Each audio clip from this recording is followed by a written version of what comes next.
Sir, lastly, and I want to make it very clear on the record, and it's unrelated to this negotiation. Mother, how did that make you feel? It's heartbreaking. As to count 3, accessory after the fact to murder in the first degree. Florida, late 2018. What began as another night of music and dreams turned into one of the most shocking stories in the world of rap. 2 young men, Christopher Thomas Jr., known as YNW Juvy, and Anthony Williams, better known as YNW Sakchaser, were found lifeless, their promising futures cut short before they could truly begin. At first, police were told it was a drive-by shooting, the kind of story that felt all too common in America's streets. But as detectives peeled back the layers, the narrative began to fracture. Ballistics, cell phone data, and witness testimony hinted at a darker possibility. The alleged betrayal did not come from the outside, but from within their own circle. In the eye of the storm were 2 names that had been inseparable Jamel Demons, the rising star called YNW Melly, and his close friend and manager figure, Cortlen Henry, better known as YNW Bortlen. Both were charged with first-degree murder, facing the possibility of never walking free again. For years, the case hung heavy over the rap community. Then, in 2025, a twist changed everything. YNW Bortlen accepted a plea deal. Prosecutors dropped the murder charges. Instead, he pleaded no contest to accessory, after the fact, and witness tampering. His sentence, 10 years in prison, followed by 6 years of probation. But hidden within that deal lies a devastating implication. Bortlen may testify against his best friend, Melly, whose retrial is set for 2027 after his first trial ended in a mistrial. That testimony could decide whether Melly spends the rest of his life behind bars or walks free. This is not just a story about crime.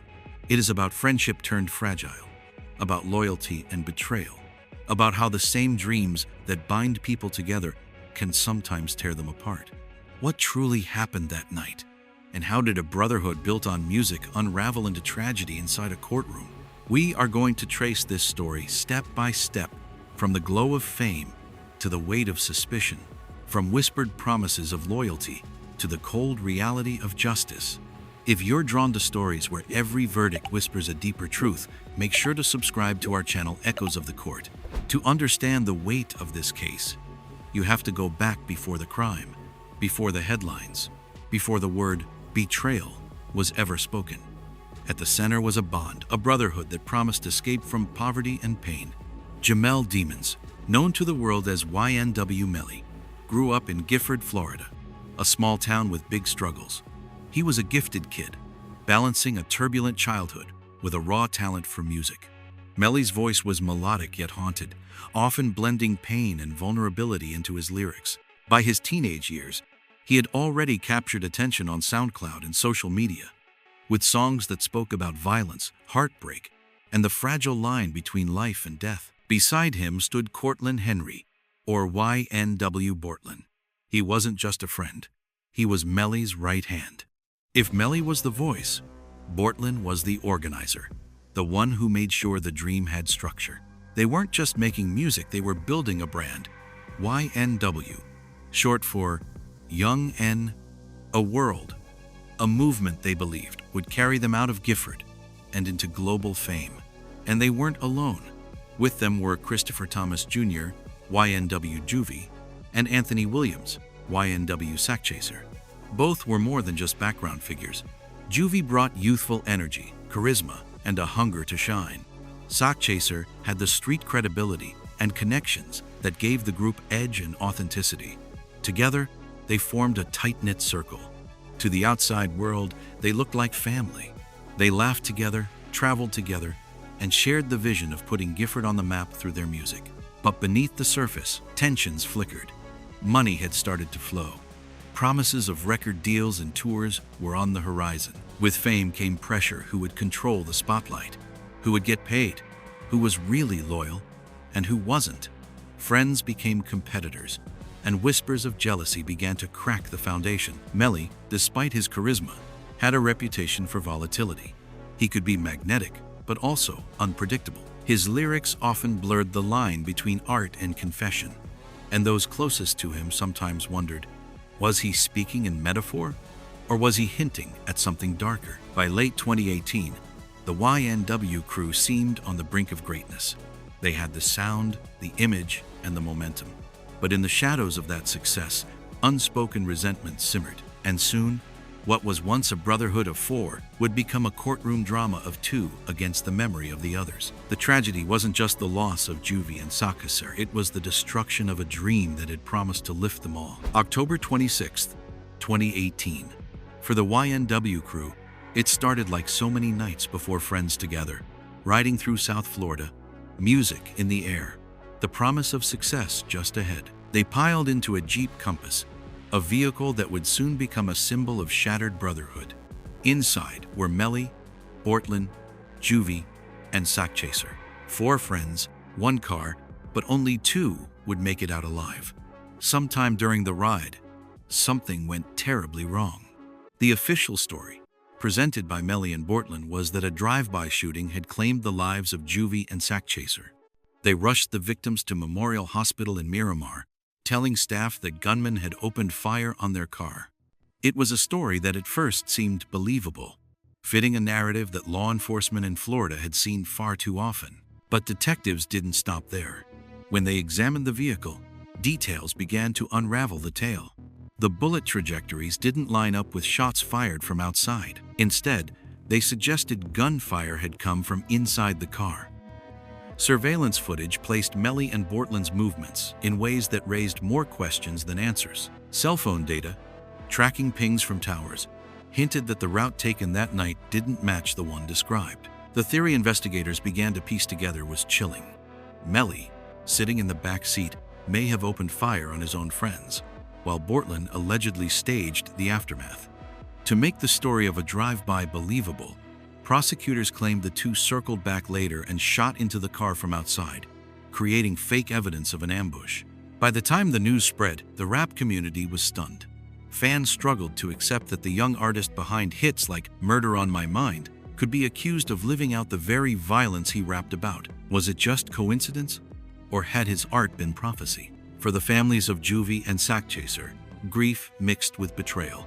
These weren't just random victims of street violence. They had died in the company of people they trusted most. Mothers buried their sons while still grappling with the unthinkable possibility that their killers had once called them brother. In that moment, the YNW dream was gone. What remained was a murder case that would grip the nation, a tangled story of loyalty and betrayal, music and violence, staged scenes and hidden motives. And at the heart of it all, 2 friends, Melly and Bortlen, who now stood accused of turning on the very people who made their circle whole. From the moment YNW Melly and YNW Bortlen were arrested, their case became one of the most closely watched trials in hip-hop history.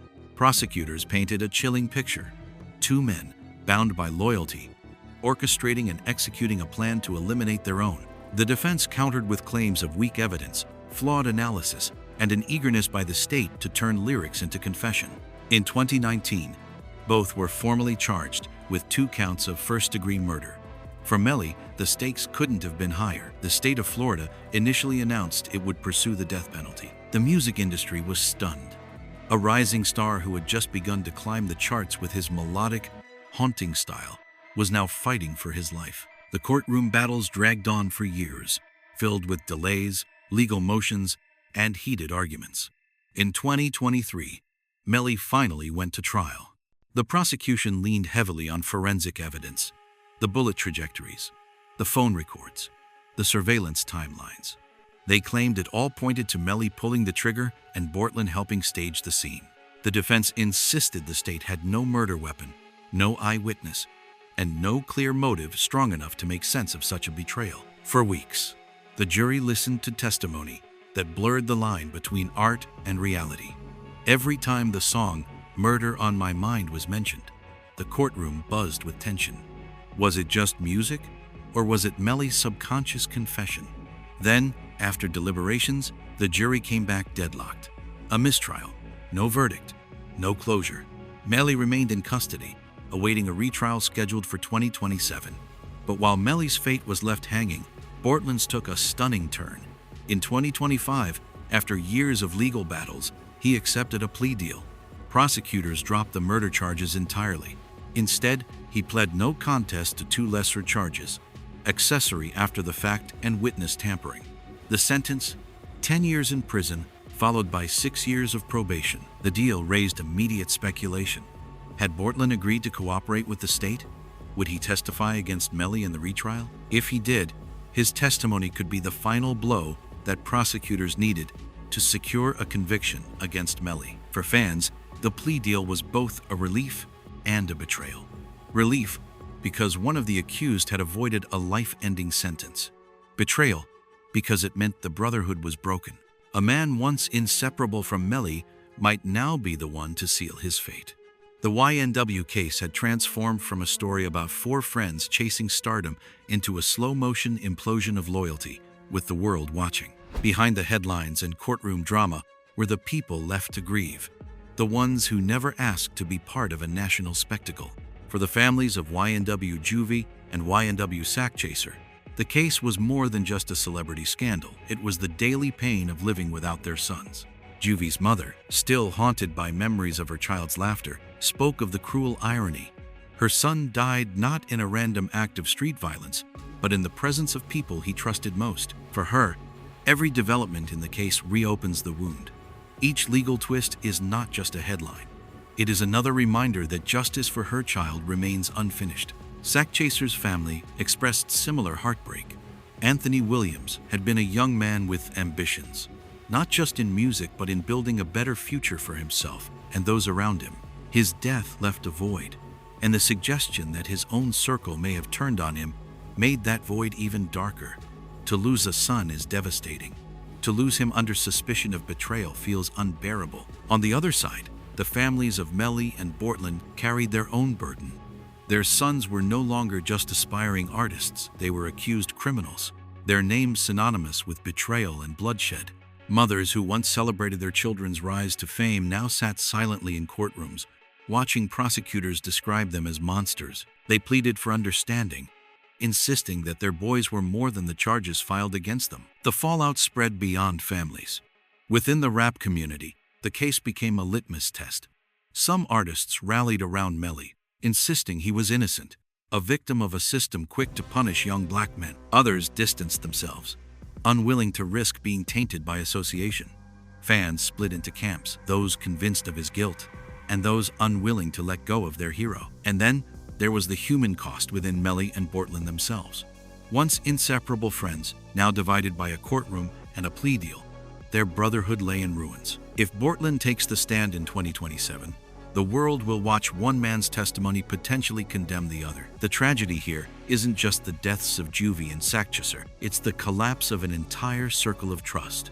Families torn apart, futures erased, and dreams poisoned by suspicion. Music that once promised escape now echoes as a reminder of promises broken. Every courtroom battle carries evidence, facts, and legal strategies. But beneath all of that lies something harder to measure: the psychological weight of betrayal. The YNW case is not just about bullets and timelines. It is about what happens when bonds forged in struggle collapse under the pressure of fame, money, and ego.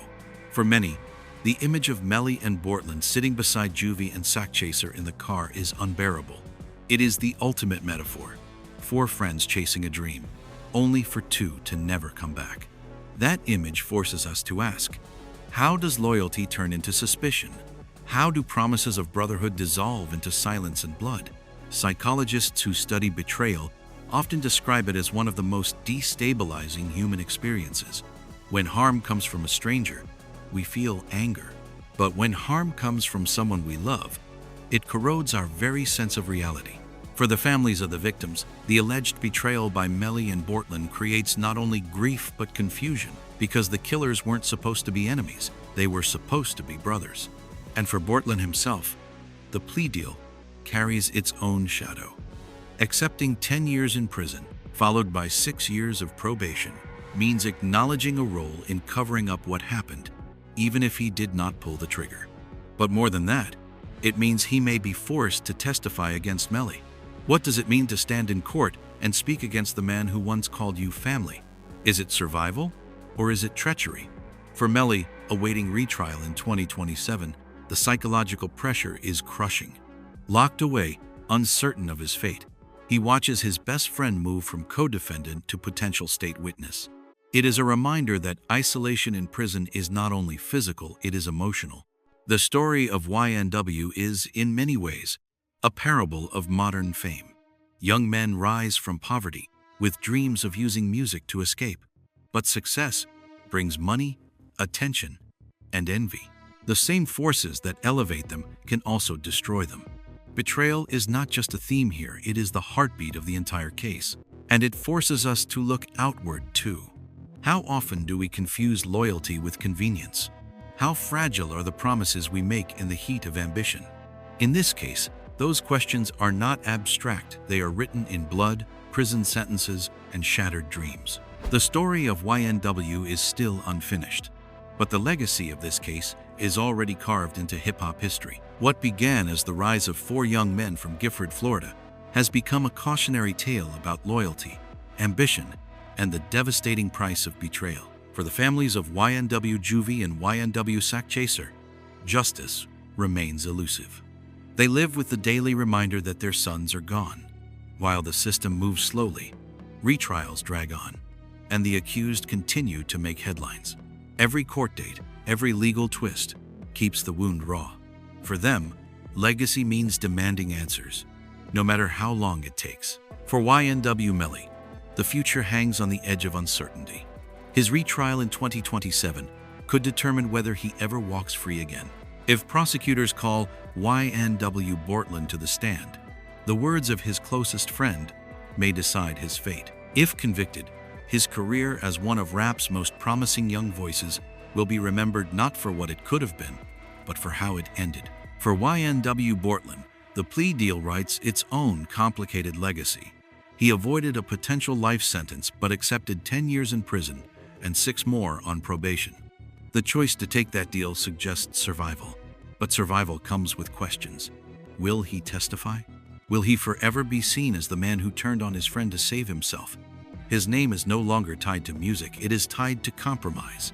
And for the fans, the legacy is confusion. Songs that once inspired now echo with darker meaning. Lyrics that felt like art now feel like warnings. Some fans will always see Melly as a misunderstood artist caught in the system. Others will see him as proof that fame cannot erase the shadows we carry within. The broader question is one of justice. Can the legal system deliver a verdict that satisfies truth and fairness when so much is clouded by fame, money, and public perception? Or will this case always be remembered as a tragedy where answers never came clean? In the end, the YNW story is bigger than music.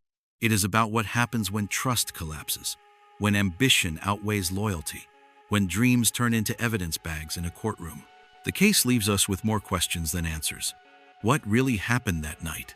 Who can we trust when even brotherhood fails? And what does justice mean when the cost is already unbearable? These questions will follow the YNW name long after the final gavel falls.